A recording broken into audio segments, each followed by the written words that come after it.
संहिता के द्वितीय भाग में प्रवेश करते हैं।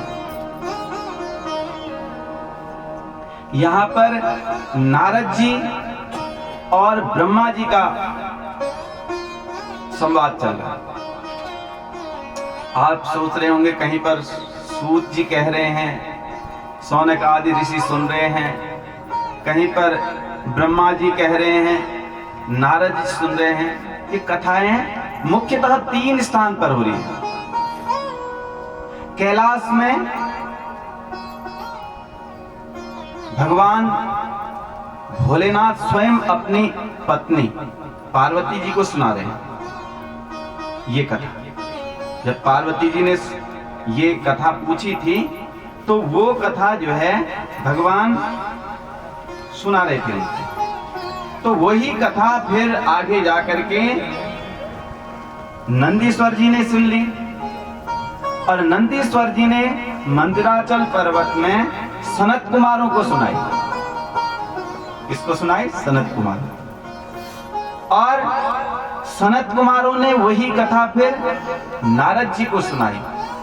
एक बार पहले नारद जी ने वहां सुनी है ना, नारद जी ने व्यास जी को सुनाई और उधर फिर ब्रह्मा जी ने भी नारद जी को ये कथा सुनाई।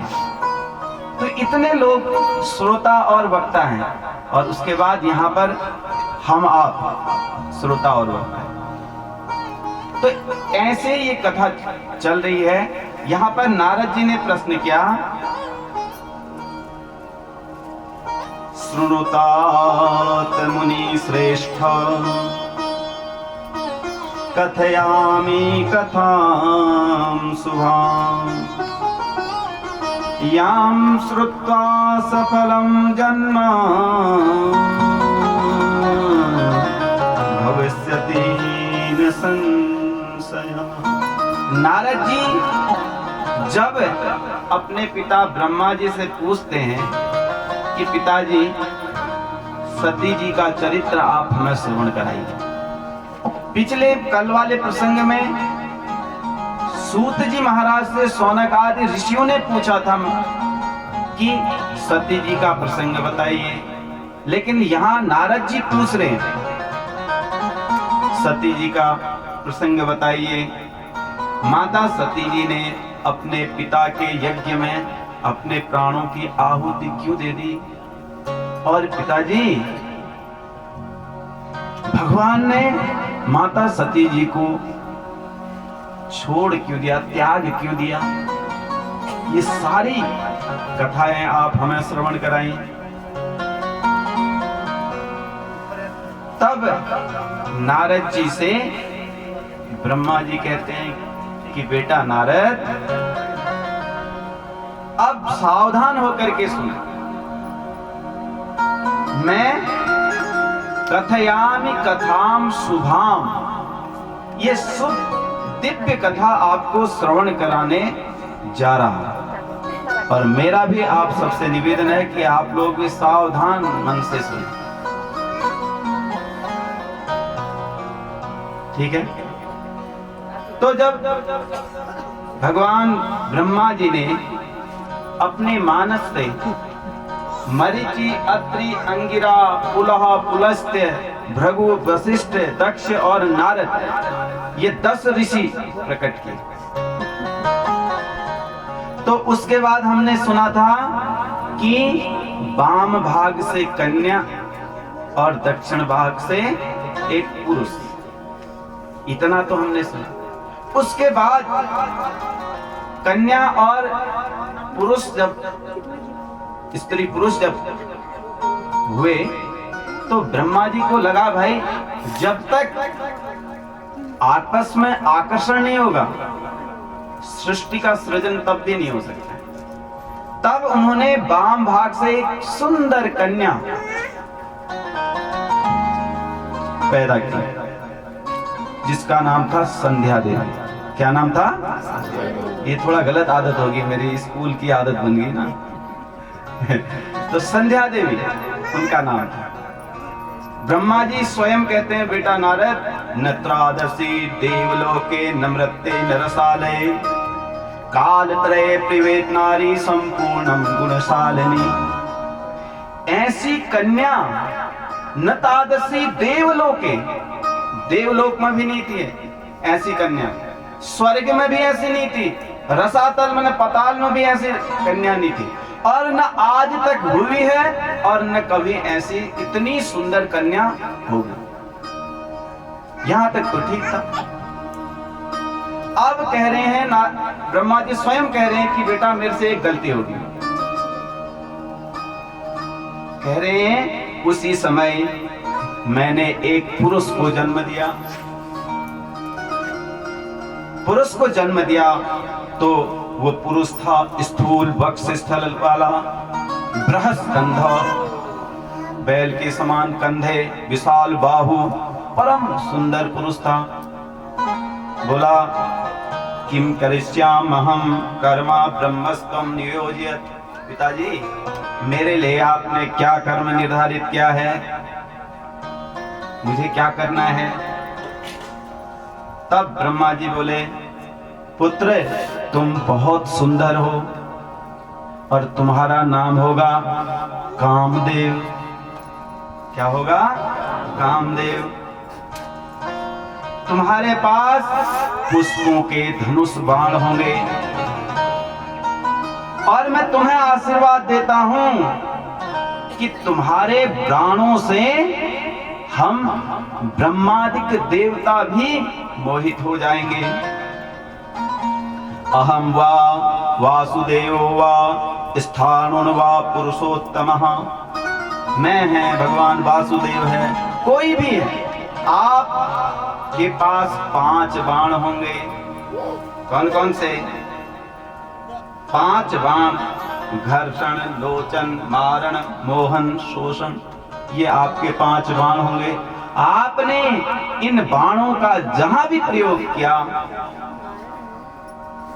वो सब कामासक्त हो जाएंगे। अब पिताजी ने तो ठीक किया, ऋषियों ने भी उनको आशीर्वाद दिया। बोले तुमने हमारे मन को मत दिया, इसलिए तुम्हारा नाम होगा मनमत। तुम हम समस्त संसार के प्राणियों को मदोन्मत्त कर दोगे, इसलिए तुम्हारा नाम होगा मदन। और तुम्हें सौंदर्य का अभिमान होगा, इसलिए तुम्हारा नाम होगा कंदर्प। ये सब कामदेव जी के नाम हैं। अब पिताजी ने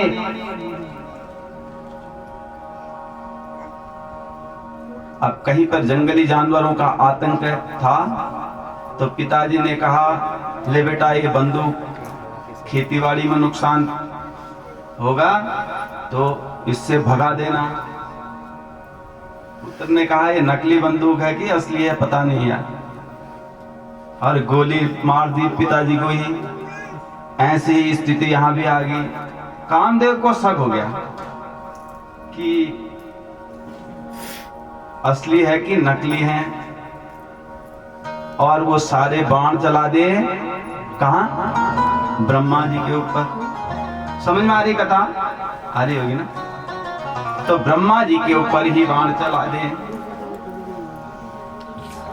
अब जब ब्रह्मा जी के ऊपर बाण चलाए तो ब्रह्मा जी भी कामासक्त हो गए, उनकी बुद्धि बिगड़ गई। किसके प्रति? संध्या देवी के प्रति, जो उनकी पुत्री है। अब ब्रह्मा जी के एक पुत्र हैं धर्म, जो उनके दक्षिण वक्ष स्थल से पैदा हुए हैं, कल मैंने बताया था। तो जब अधर्म होता है तो धर्म चिल्लाने लगते हैं, और धर्म महाराज दौड़ करके देवादिदेव महादेव जी के पास पहुंच गए। बोले देव देव महादेव भूत भावन नमोस्तुते, सृष्टि स्थिति विनाशाय कर्ता संभूतमेव हि। हे प्रभु, इस सृष्टि के संचालन करता सब कुछ तो आप ही हैं, ब्रह्मादिक जो देवता हैं वो तो आपके इशारे पे चलते हैं। इस सृष्टि की रक्षा कीजिए महाराज, अधर्म हो रहा है, त्राहि माम, धर्म की रक्षा कीजिए, धर्म की रक्षा कर दे कीजिए। ऐसा जब कहा तो क्या हुआ, भगवान प्रकट हो गए और भगवान ने ब्रह्मा जी को डांटा। बोले क्या हो गया तुझे पागल है? कहते हैं यथा माता च भगिनी भ्रातृ पत्नी तथा सुता एता दृष्टा द्रष्टव्या न कदापि विपश्चिता। जैसे माँ होती है अपनी, वैसे जैसे भगिनी बहन होती है, भ्रातृपुत्री, ये सब एक जैसे होते हैं।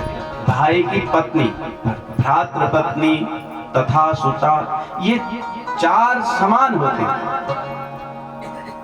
शास्त्र बताते हैं जैसे आपकी माँ है, बहन है, वैसे ही अपनी पुत्री जैसे है, वैसे ही भाई की।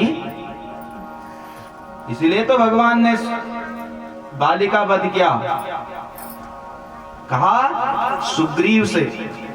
सुग्रीव ने जब कहा ना भ्रातृपत्न्यस्य भोक्तारः, भाई की पत्नी का भोग करता है तू।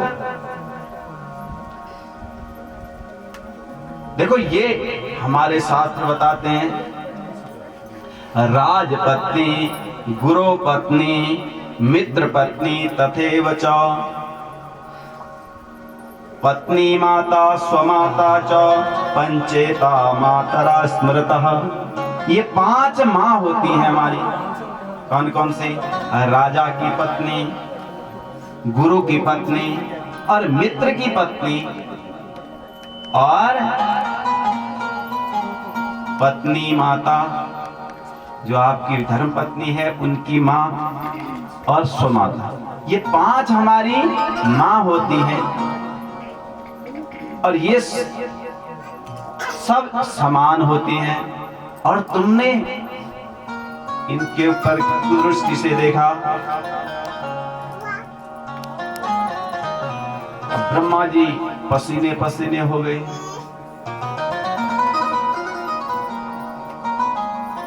और ब्रह्मा जी जब पसीने पसीने हो गए महाराज, उनके पसीने से 64,000 अग्निस्वाद और 80,000 बरखिसत नामक पितरों का प्राकट्य हुआ, प्रकट हो गए। और दक्ष भी पसीने पसीने हो गए। दक्ष के पसीना स्वेदज से रति जी का प्राकट्य हुआ महाराज।